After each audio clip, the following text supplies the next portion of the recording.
अस्सलामुअलैकुम वरहमतुल्लाहि वबरकातुह।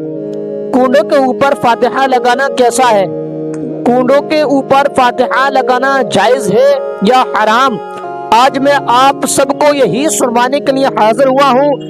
मैं आज आप सबकी खिदमत में सैयद अमीनुल कादरी का एक बेहतरीन खिताब लेकर के हाजिर हुआ हूँ। क्या कूडों के ऊपर फातिहा लगाना जायज है या हराम है? कूडे के ऊपर फातिहा क्यों लगाई जाती है? इमाम जाफर सादिक रज़ी अल्लाह तआला अन्हु का विसाल जो हुआ था वो 15 रजब को हुआ था, तो 22 तारीख को हम कूडों के ऊपर फातिहा क्यों लगाते हैं? आज मैं यही आप सबको सुनवाने के लिए हाजिर हुआ हूँ। आप ये बयान जरूर सुने। आपसे गुजारिश है कि आप सैयदना इमाम जाफर सादिक की नियाज जरूर दिलवाएं। इमाम के विसाल या पैदाइश या शहादत किसी भी दिन हो, नियाज दिलाने के लिए कोई दिन मुतय्यन नहीं है ना। नियाज दिलाने कोई दिन मुतय्यन नहीं है, किसी भी दिन नियाज दिला सकते हैं। और अगर शहादत के दिन दिलाएं तो ज्यादा बेहतर है, लेकिन 22 तारीख को भी जो दिलाते हैं वो कोई गलत नहीं है और उस दिन भी दिलाया जा सकता है। जो लोग शिद्दत करते हैं कि नहीं इसी दिन दिलाओ उसी दिन दिलाओ, ऐसा बिल्कुल नहीं है। 22 रजब को हमारे यहाँ फातिहा दिलाई जाती है, वो बिल्कुल दिलाई जाना चाहिए। 22 तारीख को क्यों दिलाते हैं, मैंने अपने एक बुजुर्ग से पूछा तो उन्होंने मुझसे फरमाया कि बेटा हम 22 तारीख को इसलिए, मैंने पूछा कि जब 22 को ना आपकी विलादत है ना विसाल है, इमाम जाफर सादिक का ना विसाल है ना विलादत है, तो 22 को क्यों दिलाते हैं? तो आपने मेरे बुजुर्ग ने फरमाया कि 22 तारीख को अल्लाह ताला ने सैयदना इमाम जाफर सादिक को मकाम गौसियत अता फरमाया, तो मकाम गौसियत कुबरा अता फरमाया, इसलिए 22 को हम दिलाते हैं। और हुजूर ताजुश शरिया अल्लामा अख्तर रज़ा खान साहब की बिलाजरी मियाँ रहमतुल्लाह अलैह जब हयात थे तो लोगों ने आपसे पूछा कि 22 तारीख को इमाम जाफर सादिक की नियाज दिलाते हैं, तो इस दिन रवाफिज भी जो है वो यानी कि खुशी करते वगैरह वगैरह कुछ उन्होंने इस तरह से कहा।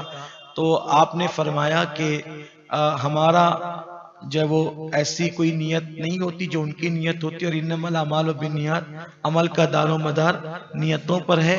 और वो अगर किसी सहाबी की दुश्मनी में दिलाते हैं तो अल्हम्दुलिल्लाह हमारी तो हर फातिहा इस तरह होती है कि जब हम किसी भी बुजुर्ग की फातिहा करें तो हम पहले रसूलुल्लाह की बारगाह में इसाले सवाब करते हैं, तमाम अंबिया की बारगाह में करते हैं, तमाम सहाबा की बारगाह में करते हैं, तमाम ताबईन तबा ताबईन में मुजतहिदीन हत्ता के आदम अलैहिस्सलाम से लेकर क़यामत तक के तमाम मोमिनीन मोमिनात और मुस्लिमीन मुस्लिमात की अरवा को इसाले सवाब करते। तो इसलिए कुछ लोग हमें जंबल जो है वो करना चाहते हैं और कंफ्यूज करना चाहते हैं, कंफ्यूजन पैदा करना चाहते हैं।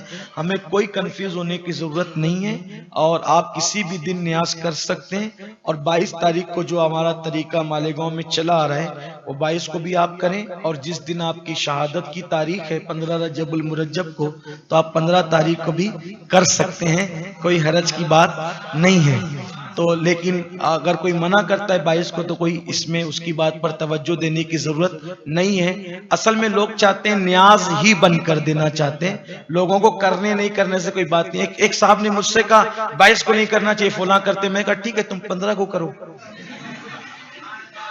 वो नहीं हम हमारे यहाँ तो हराम है। मैंने कहा फिर आपके हराम है तो फिर आप हमें क्यों रोकते हैं? हमारे यहाँ तो हम 15 को करें या 22 करें मेहतर हमारे, आपको तकलीफ क्या है?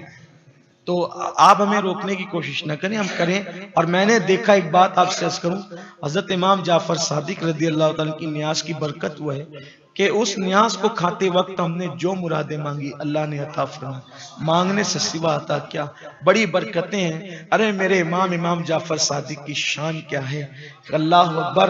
इमाम आज़म अबू हनीफा जैसी हस्ती जिसकी जूतियां सीधी करता हूं, इमाम आजम कहते हैं कि अगर इमाम जाफर सादिक न होते तो नोमान हलाक हो गया होता। ये हस्ती इमाम जाफर सादिक की है। इसलिए मेरी गुजारिश है कि 22 रजब को जैसे हम न्यास करते हैं वैसे करें और किसी के बहकावे में आने की जरूरत नहीं है। अल्हम्दुलिल्लाह हमें किसी बदअकीदा की बात पे कान धरने की जरूरत नहीं है। अहले सुन्नत का है बेड़ा पार, असहाबे हुजूर नज्म है और नाव है इतरत रसूलुल्लाह की सलाम।